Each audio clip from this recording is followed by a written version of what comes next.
कुछ नए तरीके के साइबर क्राइम जो हमारे देखने में आए हैं उनके बारे में जानकारी देना चाहते हैं। पहला जो है वो आधार कार्ड का मिसयूज़ है। हम लोग आधार कार्ड की जानकारी बहुत आसानी से शेयर कर देते हैं। हालांकि आजकल लोग सतर्क हो गए हैं, एटीएम पिन, कार्ड वगैरह इसकी जानकारी तो नहीं बताते, लेकिन आधार कार्ड की जानकारी शेयर कर देते हैं।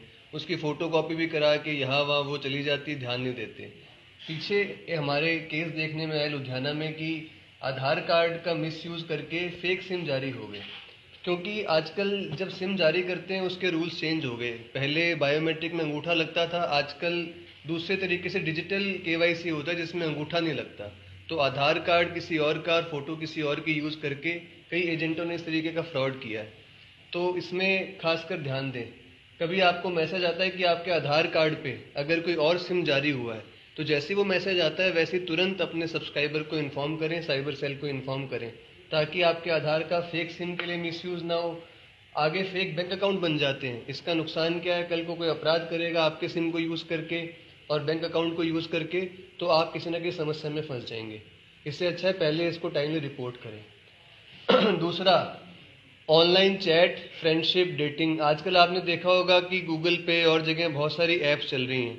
इन ऐप पे लोग जाते हैं और अगर आप सर्च करेंगे इंटरनेट पे तो काफ़ी पीछे ऐसे केस आए, कई जवान लड़के जिन्होंने सर्च किया और ऑनलाइन कोई नंबर मिला उनको, उस नंबर से जाके उन्होंने बातचीत करी। बाद में वो लड़की नहीं, असल में कोई लड़का था, और उसने क्या किया कि उनके मोबाइल नंबर उसके पास आ गया। उस मोबाइल नंबर से उनकी फेसबुक प्रोफाइल पे चला गया, इंस्टा प्रोफाइल पे चला गया, वहाँ से उनकी पिक्चरें डाउनलोड कर ली, डाउनलोड करके एक फेक प्रोफाइल बना ली और उनके बारे में गलत बातें लिख दी। उनके रिश्तेदारों की, उनकी माताओं की, बहनों की फ़ोटो उसमें डाल के उस पर गलत टिप्पणियाँ कर दी।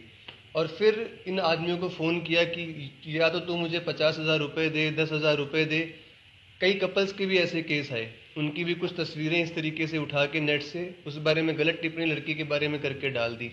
ऐसे केस में शरीफ आदमी ये सोचता है कि भाई मेरा कल को डिफेमेशन होगा, बदनामी होगी, तो वो उस ऑनलाइन हैकर के झांसे में आके पैसे डालना शुरू करता है।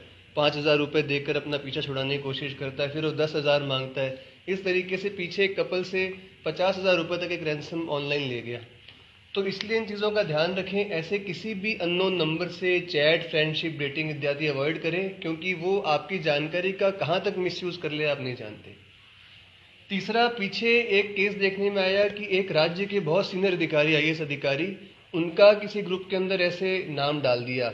उन्होंने क्या किया, हैकर इसने कि एक ग्रुप बनाया करोड़पति बनने के लिए, और उसके अंदर उस राज्य के काफ़ी सारे ऑफिशियल्स के ऑफिशियल नंबर साइट से उठा लिए और उनको उस ग्रुप में डाल दिया। तो जो भी व्यक्ति आता है वो देखता है इसके अंदर काफ़ी सरकारी ऑफिशियल्स हैं, तो ये ग्रुप ऑथेंटिक होगा। उसके अंदर फिर लोगों से ठगी मारनी शुरू करी। ऐसे व्यक्ति ने ठगी मारी तो उसने उठा के इस ऑफिशियल को फ़ोन किया और गाली गलौज करी। तब इस चीज़ का पता लगा कि इस तरीके से भी ग्रुप बन रहे हैं। तो इसलिए कोई भी ऑनलाइन ग्रुप में आपको ऐड करता है, इसको अवॉइड करने के लिए व्हाट्सएप में एक फीचर है जो कि आप सब यूज़ करें। आपको ग्रुप में ऐड करने से पहले परमिशन लेनी होती है, तो कोई भी आपको सीधा ऐड ना कर पाए, सेटिंग को चेंज कर लीजिए गूगल पे सर्च करके कि व्हाट्सएप में कोई भी ग्रुप में ऐड करना चाहे तो पहले आपकी परमिशन उसको मिले। ये यूज़ करके आप इस तरीके के फ्रॉड से बच सकते हैं। तो आज के इन नए फ्रॉड्स के लाइट के अंदर ध्यान रखने वाली चीज़ें क्या हैं कि सबसे पहले तो जैसे ही आपको कोई मैसेज आता है कि आपके एटीएम से पैसे निकले या खाते से किसी दूसरे खाते में पैसे ट्रांसफ़र हुए, तुरंत अपनी बैंक को फ़ोन करें, साइबर सेल को फ़ोन करें और 112 को फ़ोन करें। यदि आप 2 घंटे से 24 घंटे में फ़ोन करेंगे तो हो सकता है कि पुलिस और बैंक आपकी मदद करके आपके पैसे वापस दिलवा दें। दूसरा, अगर कोई व्यक्ति आपको इस तरीके से फंसा लेता है अपने जाल में और आपसे ऑनलाइन रैंसम मांगना शुरू करता है, तो ऐसा रैंसम कतई मत दीजिए।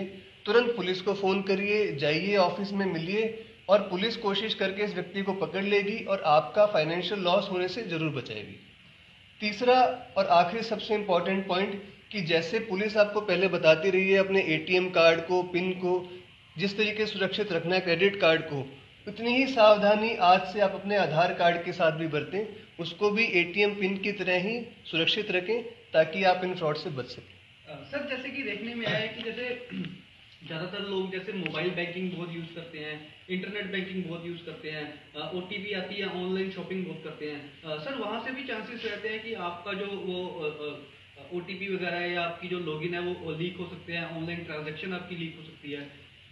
देखिए, जैसे पिछली बारी हमने पिछली सीरीज में डिस्कस किया था कि ओटीपी वगैरह के फ्रॉड तो बहुत कॉमन है। उसके लिए आपको क्या करना है, जैसे ही ओटीपी आता है तो तुरंत किसी से शेयर मत करें, और दूसरा देखें कि आपने क्या इससे पहले कोई ट्रांजैक्शन इनिशिएट करी थी, क्योंकि ओटीपी किसी भी ट्रांजैक्शन के 1 मिनट के अंदर आ जाता है। अगर आप अपनी बैंक की साइट पर गए हैं, आपने खुद कुछ ऑर्डर किया है और ओटीपी आया है, तो साफ जाहिर है कि ओटीपी आपके ट्रांजैक्शन का ही आया है। उसमें भी ध्यान रखें, देखें कि ओटीपी आपकी बैंक की आईडी से आया है, क्योंकि आजकल हैकर इतने स्मार्ट हो गए कि आपने एक ट्रांजैक्शन किया और 2 ओटीपी जनरेट होते हैं, एक असली और एक नकली। तो इसलिए बहुत सावधानी बरत के ओटीपी को यूज करना। सर जैसे कि कुछ लोग जो हैं वो आम लोगों से सिम खरीद लेते हैं, कहीं भी गली नुक्कड़ पे सिम खरीद लिया, वहाँ पे अपने प्रूफ दे दिए, तो लगता है कि वहाँ से भी जो हमारे प्रूफ है वो भी लीक हो सकते हैं कहीं ना कहीं। जी बिल्कुल, आपने सही कहा। ये जिस फेक सिम रैकेट की मैं बात कर रहा हूँ, ये इस तरीके के रैकेट ही काम कर रहे हैं, जो एक छतरी लगा के और मोटरसाइकिल के नीचे, पेड़ के नीचे जो मोबाइल बेच रहे होते हैं, वहां पे ऐसे केस होने के ज्यादा चांसेस हैं। एक आदमी का आधार कार्ड लेके उसके ऊपर 5-6 लोगों को सिम जारी कर देते हैं, और हर एक की जिम्मेदारी सिर्फ आपके आधार कार्ड की होती है।